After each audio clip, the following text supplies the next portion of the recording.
And basically I have this one titled is where are you going to find unbiased research-based information, who you're going to call. And I do this, I think it's kind of interesting. When I first created this lecture, we didn't have a president that was saying that all the media and everybody's fake news and all the rest of that. And actually, land-grant universities were established specifically to provide unbiased, research-based information to first the farmers, but we do this for the general public, and so that's what a land-grant university does. Now, how was a land-grant university actually set up? Back in the 1862. Now, what happened? What was happening around that time? Does anybody remember? What? Yeah, which war? Which war had we just finished?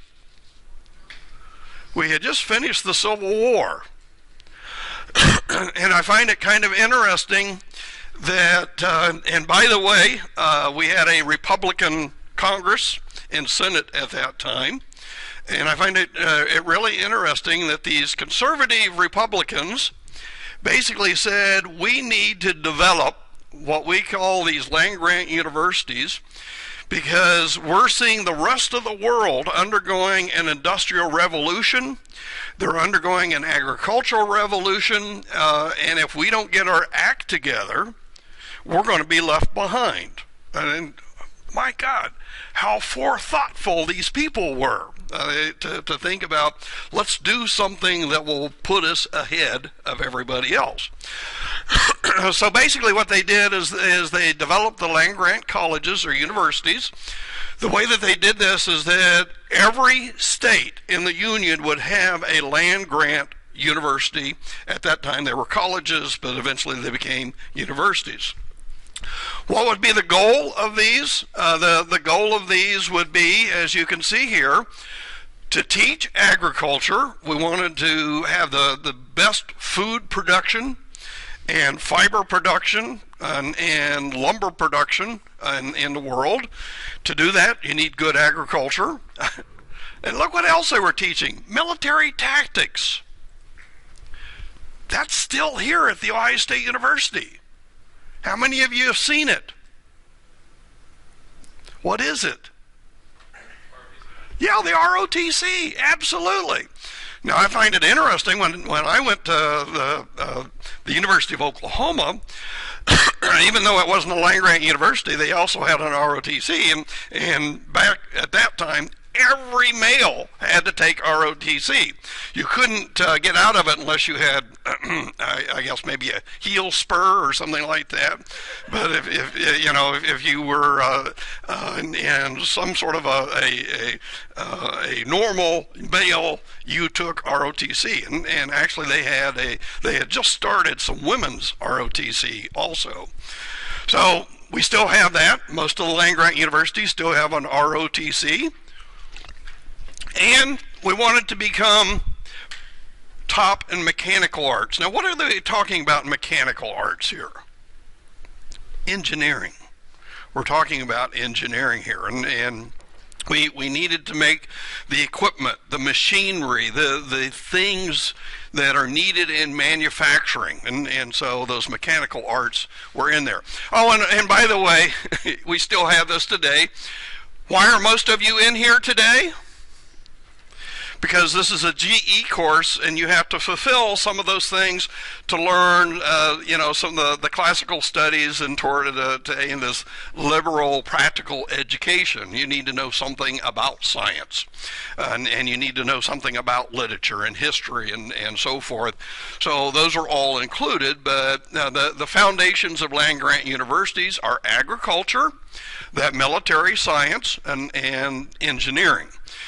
In order to support those, we have all the other fields. Now, obviously, at many of the land-grant universities, there are some other things that are involved in that one. In our particular case, we have a medical school with us, and so we have a pretty high emphasis here on medical technology at this school. Now, in most other land-grant universities that I've visited or been at, if you go to Oklahoma State, they don't have a medical school. There's not a big medical emphasis there. But boy, do they emphasize the agriculture, the military science, and the engineering science, and of course the other things that are back with that.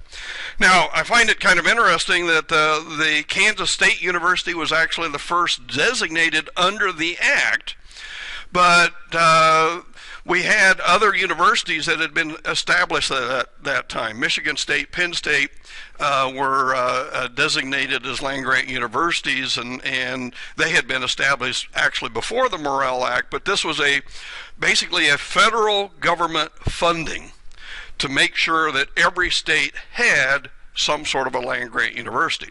Now, what is the land-grant university, let's say, in, well, you know what it is here, okay? That would be Ohio State. I've already told you what would it be in Oklahoma? Oklahoma State. Kansas? Kansas State. How about Texas? Yes, Texas A&M, agricultural and mechanical in there, and they have a very strong ROTC program there. How about New York? That's Cornell University. Cornell University was their designated land-grant university. So you can't always go. Now, if you go to Florida, yeah, Florida State would be the land-grant university there.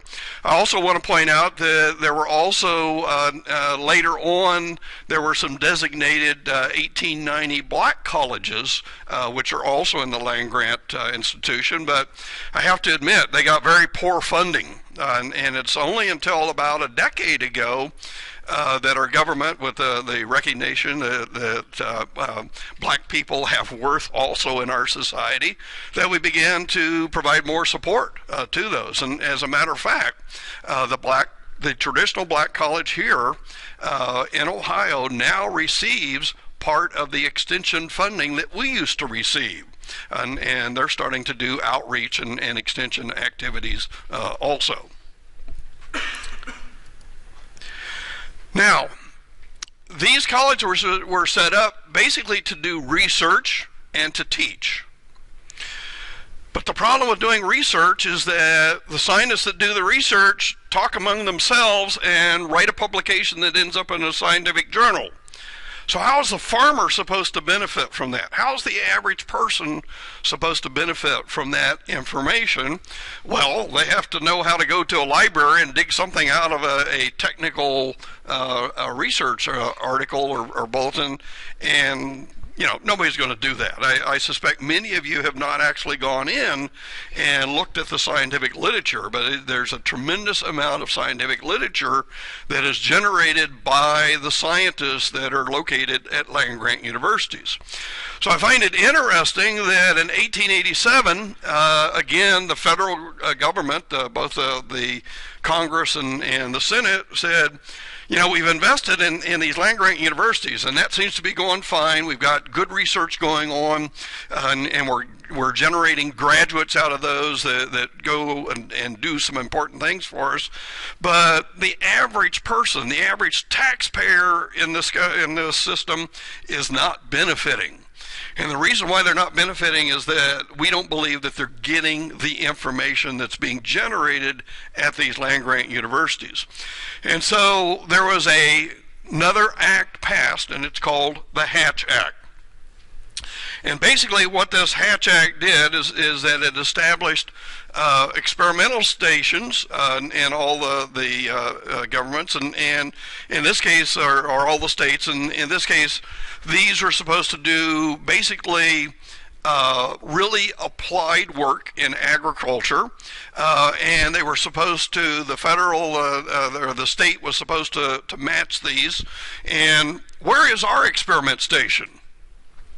For the Ohio State University, where's our experiment station? Have any of you heard of OERDC? Ohio Agriculture Research and Development Center up at Wooster?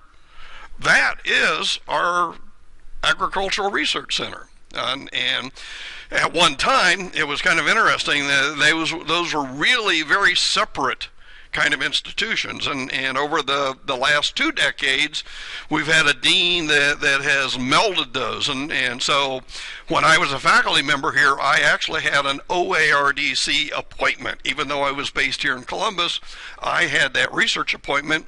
What was that research supposed to be on? It was supposed to be on applied research that would benefit the industry. In my particular area, it was in turf and ornamental plants. And so I applied research and that was a benefit for those agencies. But after that,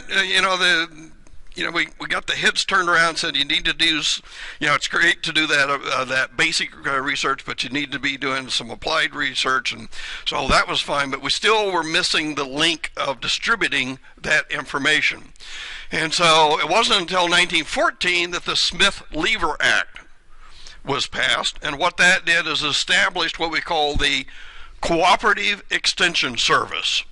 And the Cooperative Extension Service, basically, the cooperative part of that means is that there's significant federal funding. There still is, even though I think we've got some politicians that say, well, we don't see any value of that any longer. We ought to cut some of those funds. But in order to get the federal money, the state has to match those funds. And so the state has to match those, and there still is today. Here at The Ohio State University, there are actually 3 line item budgets that come down to us.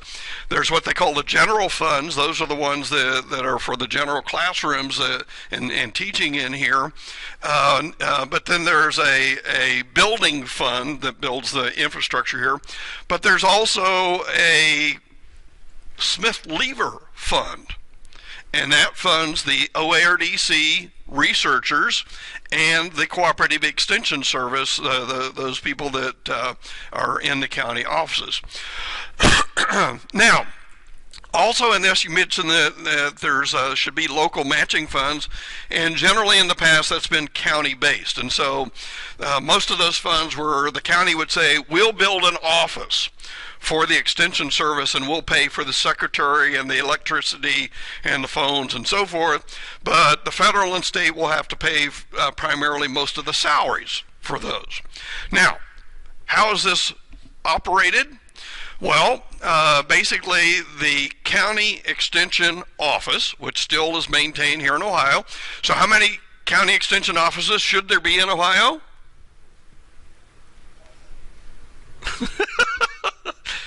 How many counties are there in Ohio? Does anybody remember? You high school kids ought to know this. 88? Right. Well, there's actually only 86 extension offices, and that's the reason for that is there are 2 counties that have declared we're so poor we can't afford to maintain this building and so forth for those. But we're still one of the few states in the union that still has most of the counties with a county office. What's happened in many of the other states is they've negotiated back to the government and said, well, if we just combine a couple of counties and we'll have a sort of a regional office and so forth, and so there's quite a few states that do that. Now, where I come from in Oklahoma and Kansas, there still is in virtually every county in those states county offices, but they're still also primarily agricultural. Now, what these cooperative extension offices were set up to be is that they have in those offices what used to be called a county agent. The county agent now, the term that we use here in Ohio is they are now county educators. And what these county educators do, most of them have bachelor's, master's, and there's even some PhD level. Usually those county educators have some sort of specialty. They may have some sort of an agricultural specialty. They may have come through and learned how to grow wheat or soybeans or something like that. They may have gone through animal sciences. They may understand animal production and so forth. But they usually have some particular specialty in agriculture. Now, most of you don't know what Lake County, Ohio is famous for. Does anybody know what the biggest production in Lake County, Ohio is? That's one of the largest producers of trees and shrubs, nursery production. So I find it interesting, the county educator that in that county is a horticulturalist who specializes in tree shrub production. And so each of these counties hire their specialists, their educators according to those needs. Now, other things that go on in those counties is home economics, and it used to be that we tried to teach every housewife how to can and process and freeze things. We don't do that all that much anymore, but we do help people understand how to eat healthy, how to grow healthy foods and process them, things like that. Have any of you been in 4-H? Yeah, 4-H is part of the Extension Service. And so, again, the 4-H is still a very active program that's associated with this.